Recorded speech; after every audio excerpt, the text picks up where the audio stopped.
ውስጥ በፉል ፊኒሽድ ሰርተን አስረክበናል። ፑሽ ካርታውን ጃንዋሪ 1 ላይ እናስረክባለን ማለት ነው። እንደምታዩ በጣም ሰፊ ብርሃን በደንብ የሚያገኝ ሳሎን እና የዳይኒንግ ኤሪያ ይኖረናል ማለት ነው። ዳይኒንግ ኤሪያውን አክሰስ የሚያደርግ ኦፕን ኪችን ይኖረናል። ይሄ ኮሪደር ይሆናል። ምንድነው ሀሳባችን? ሴፓሬትድ የሆነ ሊቪንግ ሩም እና የቤድሩም ክሬት ማድረግ ነው። እዚህ ጋር የልጆች መኝታ ክፍል ይኖረናል። ደግሞ የጋራ መታጠቢያ ማለት ነው። ማስተር ቤድሩሙ የራሱ ማስተር ባትሩም አለው። ፕሮሞሽናል ፕራይስ ላይ ነው ያለ ነው። በካሬ 78,000 ብር ብቻ ነው እየሸጠን ያለ ነው። ግን በጣም ለውስን ቤቶች ነው ይሄንን ያወጣ ነው። ፕሮባብሊ ቀድመው ለሚመጡ 15 ደንበኞች ብቻ ማለት ነው።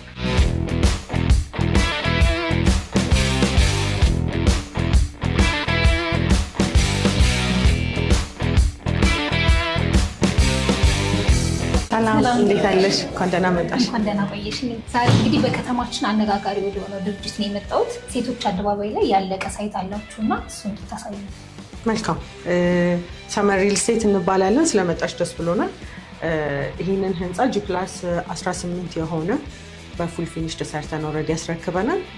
ጃንዋሪ 1 ላይ ካርታ የምናስረክበው ቤት ነው የሚሆነው። አሁን ያለንበት 2 መኝታ ቤት ነው። ስትገቢ እንዳየሹ ዩኒክ የሆነ ከበር ጀምረን ኤቭሪ ዲቴይሎችን ተጠንቅቀን የሰራ ነው።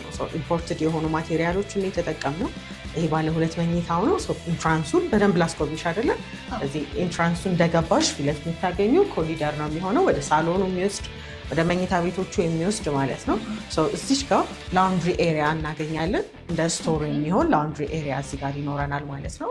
ከዛ ውጭ ከበሩ እንደገባሽ የምታገኘው የኮት ማስቀመጫ ይሆናል ማለት ነው። ከዛ ወደ ማስተር ቤድሩሙ ይህንን ይመስላል። ማስተር ቤድሩሙ በጣም ሰፊ፣ በሁለቱም ሳይድ ብርሃን በደንብ የሚያገኝ ቤት ነው የሚሆነው። የብርሃን የናቹራል የሆነ ላይት፣ ናቹራል የሆነ ቬንቲሌሽን በደንብ አክሰስ ያደርጋል። የሚጋርደውም ህንፃ ስለሌለ ብርሃንን የማግኘት እድል ይኖረዋል ማለት ነው። በቀጣይ ወደ ኮሪደሮቹ፣ ይሄ ኮሪደር ይሆናል። ምንድነው ሀሳባችን? ሴፓሬትድ የሆነ ሊቪንግ ሩም እና የቤድሩም ክሬት ማድረግ ነው። እዚህ ጋር የልጆች መኝታ ክፍል ይኖረናል። ደግሞ የጋራ መታጠቢያ ማለት ነው። ማስተር ቤድሩሙ የራሱ ማስተር ባትሩም አለው። ማስተር ባትሩም እና ክሎዜት ኤሪያ እዛው ጋር ይኖረዋል። ይሄ ደግሞ የልጆች መኝታ ክፍል ጎን ያለው የጋራ መታጠቢያ ነው ማለት ነው። የራሳቸው መታጠቢያ ያላቸው። እዚህ ደግሞ እንደምታየው በጣም ሰፊ ብርሃን በደንብ የሚያገኝ ሳሎን እና የዳይኒንግ ኤሪያ ይኖረናል ማለት ነው። ዳይኒንግ ኤሪያውን አክሰስ የሚያደርግ ኦፕን ኪችን ይኖረናል። ምንድን ነው ሀሳባችን? ይሄ እንደምታየው ይሄ ኦፕን ኪችኑ እኛ ስንሰራው ዲዛይን ዋይዝ ኦፕን ኪችን አደረግ ነው እንጂ ክሎዝ ማድረግም እንችላለን። ስለዚህ ለደንበኞች ፍላጎታቸውን ክፍት አድርገናል። እዚህችን ክሎዝ አድርገን በሳከር ኦልሬዲ ያለው ሜካኒካል ቬንቲሌሽን ሲስተም ተጠቅመን ይሄንን ክሎዝ ማድረግ እንችላለን። ደንበኞች ደግሞ ኦፕን እንዲሆን የሚፈልጉ ካሉ እዚሁ ጋር ዳይኒንጉን አክሰስ ለማድረግ እንዲጠቅመው ኦፕን ኪችን አድርገናል ማለት ነው። በጣም ሰፊ ነው ቤቱ። አዎ በጣም ሰፊ ናቸው። ካሬዎቹም የተጠቀምናቸው እንዴት መሰለሽ፣ ብዙ ቦታ ላይ ተሽ ከሆነ ይሄ የኮመን ኤሪያ የጋራ መጠቀሚያ ተብሎ የሚነሱ አሉ አይደለ? ከቤቱ ላይ እኛ ያንን ብዙ አላነሳንም። ቤዚክሊ እኛ የምንሰራቸው ቤቶች ላይ ፓርኪንግ ኤሪያ፣ የጋራ መጠቀሚያዎች፣ አዳራሾች እነሱ በሙሉ ጊቭን ናቸው። እዚህኛውም ሳይት ላይ ሌሎች ሳይቶቻችንም ላይ ማለት ነው። ስለዚህ የተባለው ካሬ ላይ የተወሰነ የኮሪደር እና የሊፍት ብቻ ነው ኮመን ኤሪያ የምናነሳው። ለዛ ነው ቤቱ እንደዚህ የሰፋብሽ። አሁን ይሄ ባለ 2 መኝታ ነው። እንደምታዩ ሳሎኑ በጣም ሰፊ ነው። በደንብ አክቲቪቲዎችን ለማድረግም ቀለል ያለ ነገር ነው። ዳይኒንጉም እንደዚሁ በደንብ ሰፊ ነው። ብርሃንም ደግሞ በደንብ ስለሚያገኝ ቤቱን ሰፊ ያስመስለዋል። ብርሃን ያለው ቤት አሁን ሲሊንጉንም ካየሹ ከፍ ያለ ሲሊንግ ነው። ስለዚህ ዝቅ አድርጎ የመጫጫን አይነት ቤቱን ትንሽ የማስመሰል አይነት ነገር የለውም። ሙሉ ለሙሉ ብርሃን ያስገባል። ሌሎች ቀሪ ነገሮችን ደግሞ አረፍ ብለን እንጫወት።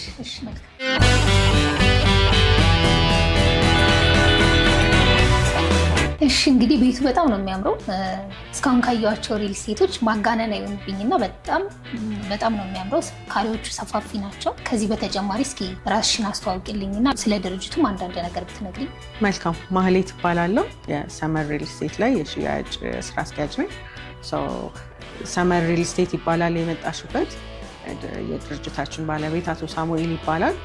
ወደ ዳላስ ቴክሳስ አካባቢ የ30 ዓመት ሞርጌጅ ብሮከር እና ትራንስፖርቴሽን ላይ ሲሰራ የነበረ ካምፓኒ ወደ ሀገር ይዞ መጥቶ ደግሞ ሪል ስቴት ካምፓኒውን አንድ ስቴፕ ከፍ ለማድረግ በተለይ ይሄ ዴሊቨሪ ችግር ላይ ያለበትን የሪል ስቴት ሁኔታዎችን ለማስተካከል ወደ ሀገሩ ገብቷል ማለት ነው። እንደምታየው አሁን ያለንበትን በ3 ዓመት ጊዜ ውስጥ በፉል ፊኒሽድ ሰርተን አስረክበናል። ቅድም እንዳልኩሽ ካርታውን ጃንዋሪ 1 ላይ እናስረክባለን ማለት ነው።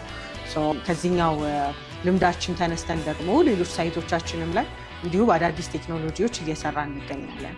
አዳዲስ ሳይቶቻችሁ እንዳላችሁ ሰምቻለሁ። እንግሊዝ ኤምባሲ ጋር ሰፊ ፕሮጀክትም እንደያዛችሁ ሰምቻለሁ እና እስኪ ስለሱ ያለበትን የግንባታ ሁኔታ እና አንዳንድ ነገሮች ብትነግሪኝ። መልካም። እንግሊዝ ኤምባሲ ከሚናሮል አጠገብ ግንባታ ላይ ያሉ G+25 የሆነ ህንፃ እየሰራ እንገኛለን። በፖስት ቴንሽን ቴክኖሎጂ ነው እየሰራን ያለ ነው። በዚህ ቴክኖሎጂ መሰረት አድርገን በአንድ ወር እስከ 3 ስላብ ድረስ መሙላት እንችላለን ማለት ነው። ቶሎ ለማስረከብ የሚጠቅሙንን የትኛውንም ቴክኖሎጂዎች እየተጠቀምን ነው። ወደ 27 ወር አካባቢ ይወስድብናል ገንብተን ለማስረከብ ከባለ 2 መኝታ እስከ ባለ 4 መኝታ ቤቶችን እንዲሁ አሁን ባየሻቸው ዲዛይን የተወሰኑ የዲዛይን ማስተካከያዎችን አድርገን በዚህ ስታንዳርድ እና በዚህ ልክ ለመስራት ሬዲ ሆነን ኦልሬዲ አሁን የፋውንዴሽን ስራ እየሰራን ያለ ነው።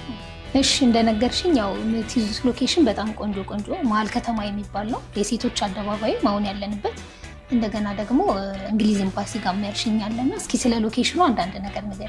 መልካም። ያው ምንድነው እኛ አሁን እየሰራን ያለ ነው ሲንግል አፓርትመንቶችን ጥሩ የሚባሉ ሎኬሽን ናቸው፣ አሪፍ የሆኑ ቦታዎች ላይ መሀል ከተማ። እንዴት ነው ሰዎች አሁን ላይ መሀል ከተማ ላይ መኖር ይፈልጋሉ፣ ግን ደግሞ ጫጫታም ደግሞ ለመኖር ብዙም የማይመች ይሆናል መሀል ከተማ ሲሆን። እኛ ምንድነው እያደረግን ያለ ነው የሴቶች አደባባይንም ካየሽ ከመንገድ አንጻር ካሉት አካባቢው ላይ ካሉት ፋሲሊቲዎች አሚኒቲዎቹ አንጻር ለመኖር በጣም ምቹ የሆነ ነው። በተመሳሳይ የእንግሊዝ ኤምባሲም ከእንግሊዝ ኤምባሲ አጠገብ ነው ሳይታችን። ያ ማለት ወደ 4ቱም አቅጣጫ የመንገድ አማራጮች ይኖሩናል። ወደ ሜክሲኮ፣ ወደ አትላስ፣ ወደ ቦሌ፣ ወደ 4 ኪሎ ሁሉንም መንገዶች መንካት ይችላል። አሁን መንገድ አይደለ እያራራቀን ያለው። ስለዚህ ሰፋፊ መንገዶችን አማራጭ ብዙ መንገዶችን የያዘ ከዛ ውጭ ደግሞ አካባቢው ላይ ለ16 ኤምባሲዎች በ3 ኪሎ ሜትር ራዲየስ ውስጥ ይገኛሉ። እንግሊዝ ኤምባሲን፣ የኬንያ፣ ቤልጅየምን ጨምሮ ማለት ነው።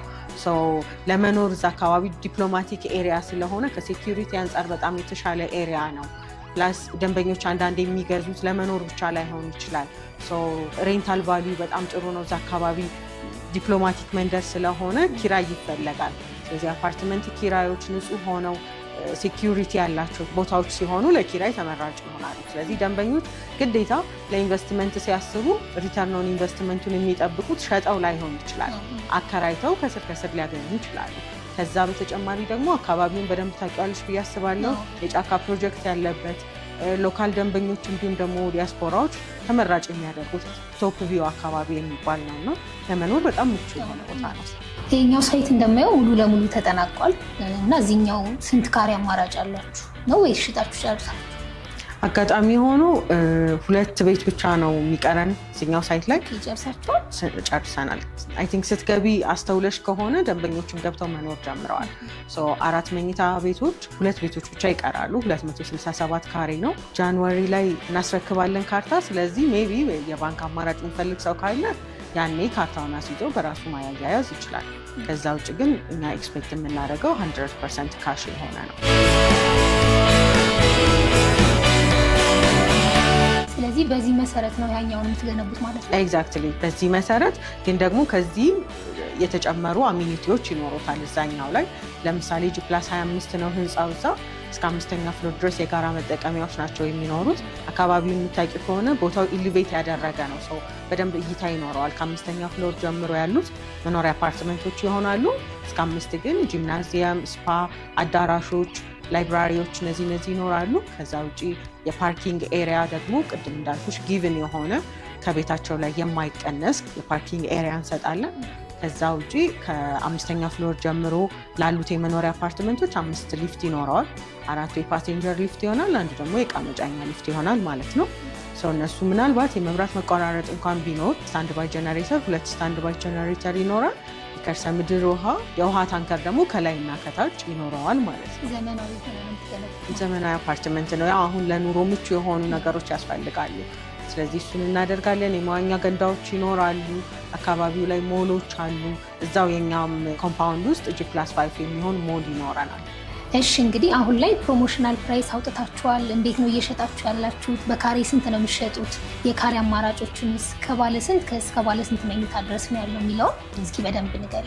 መልካም። ቅድም አካባቢውን እንደጠቀስኩልሽ እና የሚፈለጉትን የአፓርትመንት አይነቶችን እንደነገርኩሽ መጠን ከባለ 2 እስከ ባለ 4 መኝታ ቤቶች ናቸው እዛ ላይ የሚገኙት። ከትንሹ ባለ 2 መኝታ 138 ካሬ ይጀምራል። ከዛ ከፍ እያለ ይሄዳል ማለት ነው።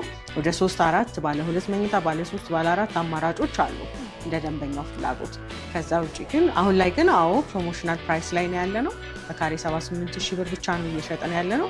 ግን በጣም ለውስን ቤቶች ነው ይሄንን ያወጣ ነው። ፕሮባብሊ ቀድሞ ለሚመጡ 15 ደንበኞች ብቻ ማለት ነው። ከዛ በተጨማሪ ግን ኤክስፔክት የምናደርገው 10% ዳውን ፔመንት ብቻ ነው። ያው የፔመንት ላይ ፍሌክሲብል ነን። ለምሳሌ በ5% ብቻ ዳውን ፔመንት አድርጎ ተጨማሪ ጊዜ የሚፈልግ ሰው ካለ የሜሞራንደም ኦፍ አንደርስታንዲንግ የሚባል ውል አለን። ውል አስረንለት ለተጨማሪ ጊዜዎች። ይሄ ቤዚክሊ የሚሆነው ለዲያስፖራ ኮሚኒቲ ነው። ምክንያቱም ብር ከዛ ለመላክ የተወሰነ ጊዜ ይፈልጋሉ።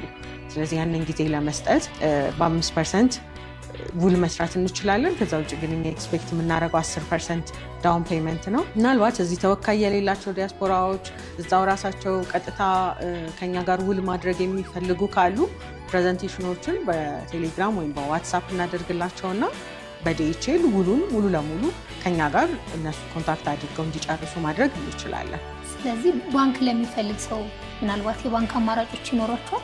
አዎ፣ ቅድም እንዳልኩት ፔመንት ስኬጁላችን ፍሌክሲብል ነው። 2 አይነት ፔመንት ስኬጁል ይኖረናል። አንደኛው በ8 ዙር ደንበኞች ግንባታውን እያዩ በግንባታ ሂደት መሰረት ቀስ እያሉ የሚከፍሉት ይሆናል። ይሄ ምን ይጠቅማል? ለደንበኛ ካልተገነባ ያለመክፈል መብትን ይሰጣል። ስለዚህ እኛ ሀገር አሁን እየተስተዋለ ያለው በጊዜ ያለማስረከብ፣ ገንዘብ ቶሎ ቶሎ የመጠየቅ አይነት ነገር ስላለ ግንባታውን እያደረግን በፌዝ ነው የከፋፈል ነው። እሱ ውሉ ላይ ይካተታል። እዛ ላይ ስንደርስ ኔክስት ፔመንት እንጠይቃለን። በዚህኛው መንገድ ከሆነ በ27 ወር ጊዜ ውስጥ 8 ራውንድ ይኖራል። በዛ ከፍለው ይጨርሳሉ። ካልሆነና የባንክ አማራጭ ለሚፈልግ ደንበኛ ደግሞ 50%ቱ አሁን በነገርኩሽ መንገድ እስከ 2 ዓመት ከ3 ወር ወይም 27 ወር ክፍያቸውን ያደርጉና 50%ቱን ደግሞ ቤቱን ከተረከቡ በኋላ ባንክ የፎታ ጊዜ ሰጥቷቸው ከ15 እስከ 20 ዓመት ጊዜ አይዘር አከራይተውት ወይም ደግሞ እየኖሩበት ቀስ እያሉ የሚከፍሉትን አማራጭ አመቻችተናል። ቅድም እንግዲህ ስለ ዲስካውንት ነግረሽኝ ነበረና ይሄ ዲስካውንት ለምን ያህል ጊዜ ነው የሚቆየው? እንደገና ደግሞ ለምን ያህል ቤቶች ነው የሚሆነው ማለት ነው?